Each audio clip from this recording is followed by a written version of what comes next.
Uy, bakit parang galit ka? Familiar ba yan? Minsan, hindi naman talaga galit ang kausap natin. Pagod lang. O kaya naman, diretso lang magsalita. Pero dahil hindi tayo aware sa relasyon natin sa kausap at sa kultura ng pakikipag-usap, nagkakaroon ng misunderstanding.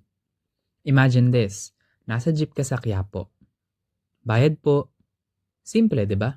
Pero isipin mo kung sinabi mo, bayad. Parang may kulang. Hindi naman mali. Pero mas magaan sa pandinig kapag may po. Maliit na salita, malaking epekto. Diyan pumapasok ang social and cultural awareness in communication. Sa Pilipinas, mahalaga ang speaker-listener relationship. Iba ang paraan ng pakikipag-usap sa kaibigan, sa teacher, sa boss, at sa lola mong may hawak na tsinelas. Halimbawa, sa tropa. Pre, pahiram charger. Okay lang. Pero sa professor, good morning po, ma'am, sir. Maaari po bang makahiram ng charger? Same request, different relationship. Kapag hindi natin inangkop ang paraan ng pagsasalita, pwedeng magmukhang bastos kahit hindi naman iyon ang intensyon. May isa pang classic example, yung chat na puro K. Isang letra pero maraming interpretasyon. K equals okay. K equals may ginawa ka bang kasalanan? Minsan, mas nakakatakot pa ang period kaysa thesis defense. Kaya mahalaga rin ang awareness sa tone, kahit online communication pa. Ngayon naman, pag-usapan natin ang cultural and social conventions, mga nakasanayang norms at etiquette.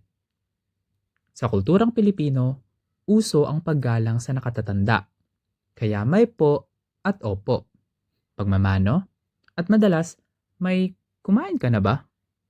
Hindi ito interrogation, expression ito ng concern. Kapag may bisita sa bahay, automatic, kain po tayo. Kahit isang pirasong biskwit lang ang nasa mesa, inaalok pa rin. Hospitality level, Filipino. Pero tandaan, hindi lahat ng kultura pareho. May mga taong diretso magsalita at hindi gumagamit ng honorifics. Kapag nakausap natin sila, hindi ibig sabihin na bastos sila. Iba lang ang cultural background nila. Kaya sa communication, hindi sapat na marunong kang mag-English o mag-Tagalog. Dapat marunong ka ring magbasa ng sitwasyon. Quick scenario. Student sa teacher. Ma'am, absent ako kahapon. Pwede pa. Mas maayos? Good afternoon po, ma'am. Pasensya na po, naka-absent ako kahapon dahil nilagnat po ako.